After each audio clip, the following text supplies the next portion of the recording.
बिस्मिल्लाहिर्रहमानिर्रहीम।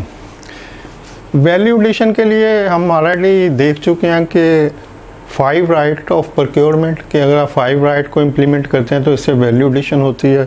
अगर आप इन कोर टर्म को इम्प्लीमेंट करते हैं, प्रॉपरली इसके ऊपर काम करते हैं, तो आप कॉस्ट सेविंग कर सकते हैं और वैल्यू एडिशन ले सकते हैं कि आप फ्रेट के डिफरेंट टर्म्स जानते हैं और फ्रेट को बेटर वर्कआउट कर सकें।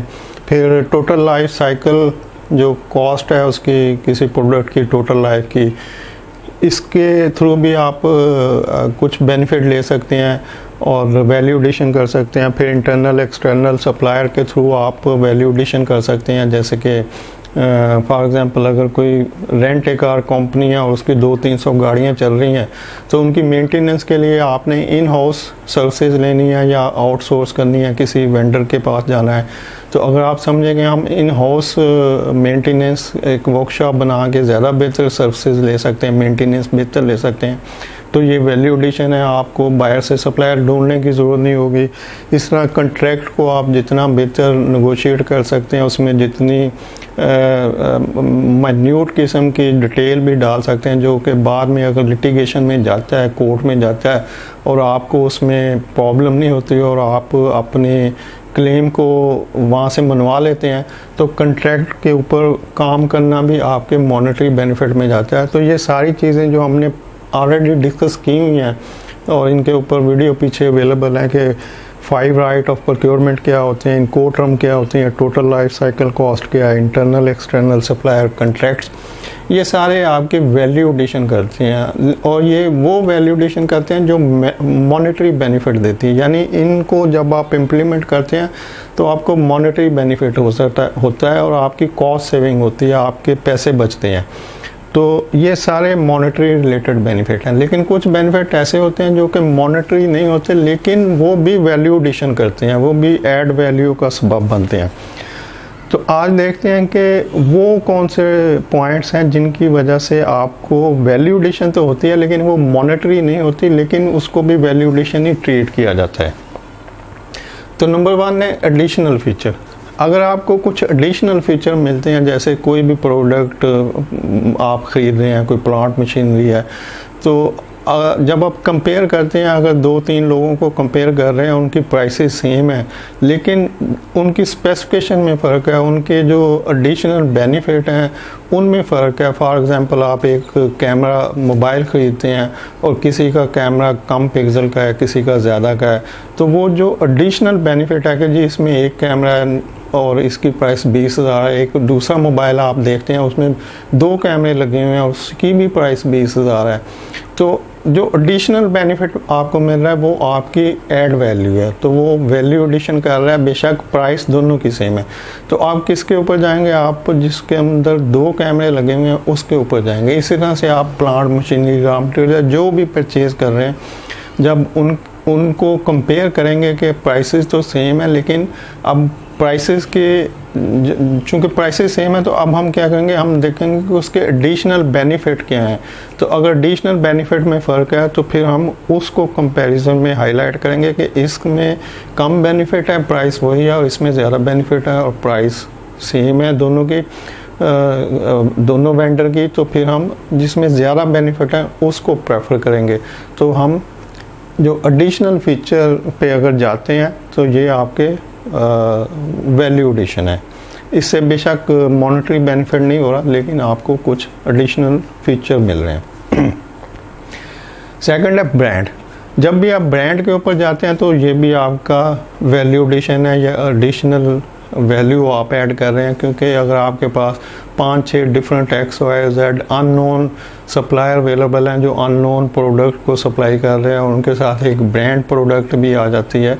जैसे अभी लोकल मार्केट में मुझे एक मोबाइल चाहिए था तो मैं मोबाइल की कीमतें देख रहा था, तो बहुत सारे जो लोकली मैन्युफैक्चर्ड हो रहे हैं आजकल मोबाइल पाकिस्तान में, तो उनकी प्राइस भी 20-25 हज़ार के करीब थी। और सैमसंग जो कि ब्रांड है, तो उसका एक मॉडल मैंने देखा जिसमें वो सारे फीचर थे जो कि बाकी XYZ मोबाइल में भी थे, तो उसकी प्राइस भी 20,000 के करीब थी।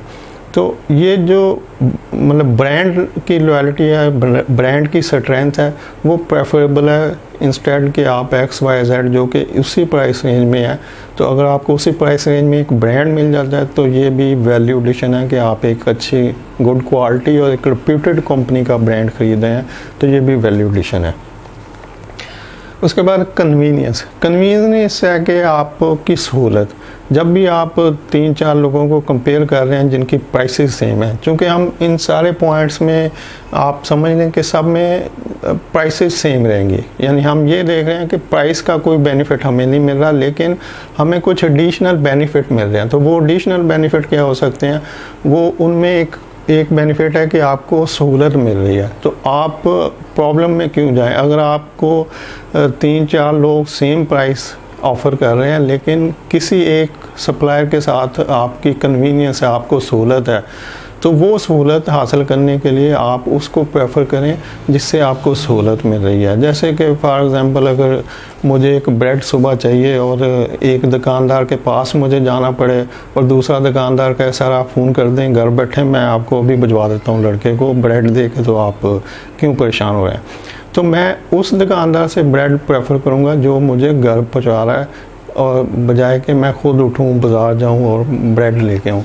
तो इस तरह की कोई और सूरत भी हो सकती है। ये जस्ट एक एग्जांपल थी कि जिस जगह भी आपको कन्वीनियंस होगी आप उसको प्रेफरेंस देंगे, तो जो कन्वीनियंस आपको मिल रही है ये भी आपकी वैल्यू एडिशन है, क्योंकि उस ट्रांजैक्शन को आप कम टाइम में और इजीली कर लेंगे और अपना वो ऑफिस का टाइम जो कि उसमें कन्वीनियंस में आपको मिल गया है, स्पेयर हो गया है, उसको आप कहीं और यूटिलाइज कर सकते हैं। तो ये भी एक वैल्यू एडिशन है कि आप कन्वीनियंस वेल कर रहे हैं। नेक्स्ट है एक्सीलेंस ऑफ सर्विसेज। जब भी आपको सर्विसेज मिलती हैं तो अगर वो सर्विसेज के लिए आपको बार बार फ़ोन करना पड़ रहा है, वेंडर को बुलाना पड़ रहा है, आपको उसके पीछे भागना पड़ रहा है, तो उसकी बजाय एक आदमी आपको बेहतर सर्विसेज दे रहा है कि आप एक दफ़ा फ़ोन करते हैं और वो आ जाता है, या आपको पीछे एक्सपीरियंस है डिफरेंट ट्रांजैक्शन में कि भी इनमें से ये वेंडर तो इस तरह के प्रॉब्लम क्रिएट करता है, लेकिन एक वेंडर ऐसा है जो कि आपको गुड सर्विसेज दे रहा है, या आपके प्रोडक्शन या क्वालिटी वाले या दूसरे लोग जहाँ पे उसने वो सर्विसेज देनी है वो उससे सेटिस्फाइड हैं कि यार ये बंदा अच्छा है।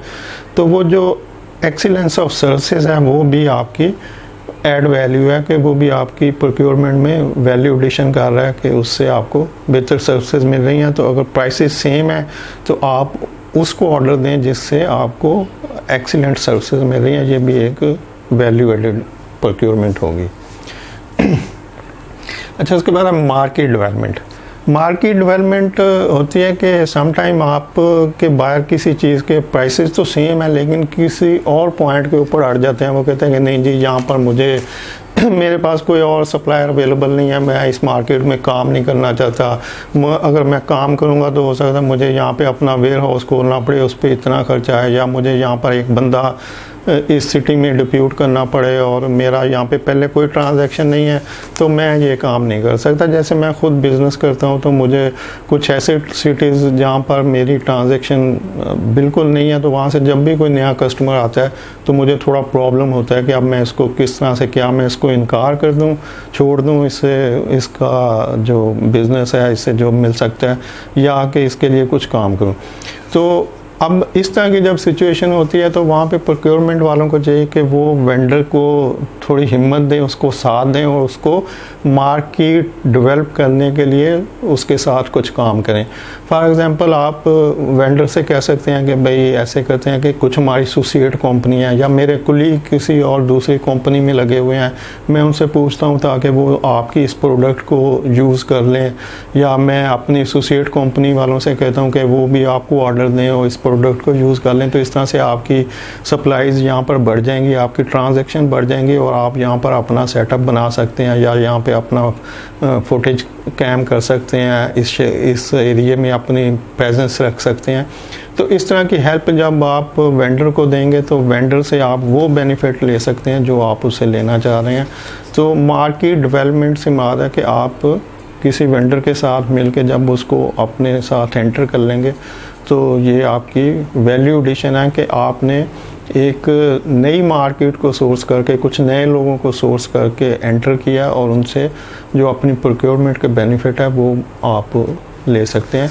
इसको आप स्ट्रेटेजिक रिलेशनशिप में जब देखेंगे तो आसानी से समझ जाएंगे कि बहुत सारे वेंडर, आपके सप्लायर ऐसे होते हैं जिनसे आपने लॉन्ग टर्म रिलेशन रखना होता है, तो उनको लॉन्ग टर्म साथ चलाने के लिए आपको कुछ एक्स्ट्रा एफर्ट्स भी करनी पड़ती हैं। तो ये आपकी मार्केट डेवलपमेंट है।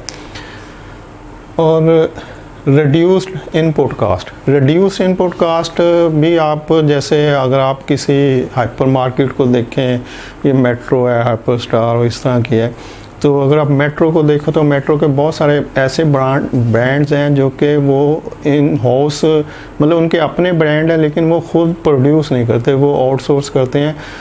जैसे कोई भी कोला ड्रिंक है तो वो मेट्रो का अपने नाम से होगा कि ये मेट्रो कोला है, लेकिन वो कोई कहीं से बनवा के तो वहाँ पे रखेंगे, सेल करेंगे। अब उसकी जगह अगर वो ओरिजिनल कोला, कोई भी पेप्सी या कोक रखेंगे तो वहाँ पे उनकी जो प्रॉफिट मार्जिन है वो कम होगा। लेकिन जब वो अपने ब्रांड, अपने नाम से कुछ रखेंगे तो उस पे उनका प्रॉफिट मार्जिन ज़्यादा होगा।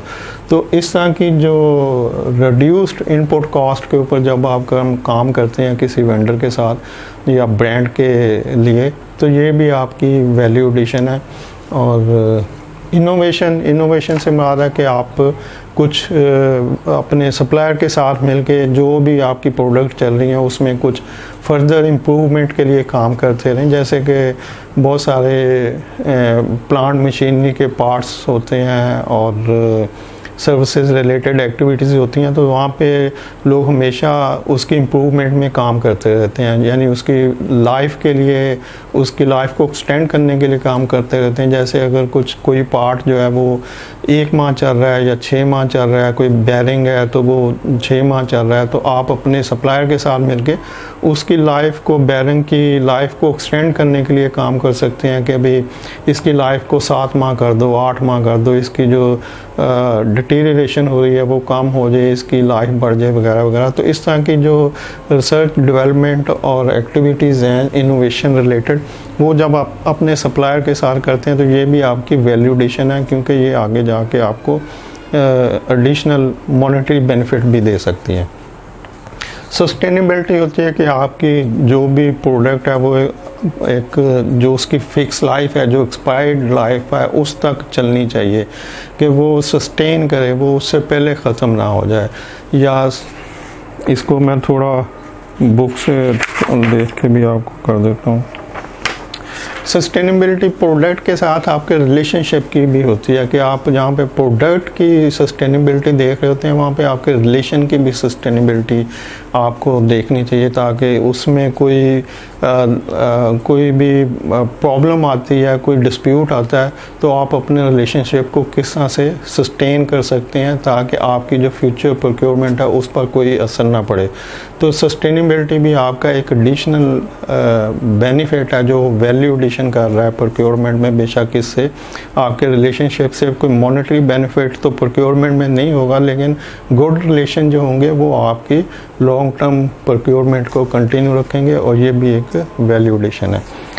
तो इस तरह से वैल्यू एडिशन, इसमें मैंने एक रिस्क असेसमेंट भी किया था कि जब सस्टेनेबिलिटी में एक रिस्क असेसमेंट होता है कि आप किस तरह से अपनी प्रोडक्ट को का रिस्क असेसमेंट करके उनको कैटेगराइज कर सकते हैं कि कौन सी आपकी प्रोडक्ट जो है वो लो लाइकलीहुड में आती हैं, कौन सी लाइकलीहुड में आती हैं। तो इसको में भी मैं नेक्स्ट लेक्चर में ज़रा डिटेल से एक्सप्लेन कर दूंगा। तो अभी हमने ये देखा है कि हम वैल्यू एडिशन जो है प्रोक्योरमेंट में वो किस तरह से कर सकते हैं, और वैल्यू एडिशन के 2 तरीके हैं। एक तो आप मॉनेटरी बेनिफिट ले रहे होते हैं वैल्यू एडिशन के थ्रू, जो कि 5 राइट को इम्प्लीमेंट करके कर सकते हैं, इनको टर्म को इम्प्लीमेंट करके कर सकते हैं, टोटल लाइफ साइकिल कॉस्ट की कैलकुलेशन को इम्प्लीमेंट करके आप वैल्यू एडिशन कर सकते हैं, इंटरनल एक्सटर्नल सप्लायर के डिसीजन से आप वैल्यू एडिशन कर सकते हैं। आप कंट्रैक्ट के थ्रू बेहतर कंट्रैक्ट की जो टर्म्स एंड कंडीशन है उसके थ्रू वैल्यू एडिशन कर सकते हैं। और जो भी मॉनेटरी वैल्यू एडिशन होगी, उसके अलावा आप बहुत सारी नॉन मॉनेटरी वैल्यू एडिशन भी कर सकते हैं, जिनमें एडिशनल फीचर पे जा सकते हैं, ब्रांड पे जा सकते हैं, कन्वीनियंस पे जा सकते हैं, एक्सीलेंट सर्विसेज ले सकते हैं, मार्केट डेवलपमेंट है, रिडक्शन इन प्राइस है, इनोवेशन है और सस्टेनेबिलिटी है। तो ये सारी चीज़ें आपकी वैल्यू एडिशन है। आप जब भी इनको इम्प्लीमेंट करेंगे अपने ट्रांजैक्शन के ऊपर, तो आप वैल्यू एडिशन कर रहे होते हैं। तो वो सारे लोग जो डे टू डे वर्किंग में मसरूफ़ होते हैं, तो वो समझ लें कि वैल्यू एडिशन सिर्फ कुछ कॉस्ट सेविंग का ही नाम नहीं है। Value addition other than monetary भी बहुत सारी चीज़ों के ऊपर हो रही होती है। थैंक यू, अल्लाह हाफिज़।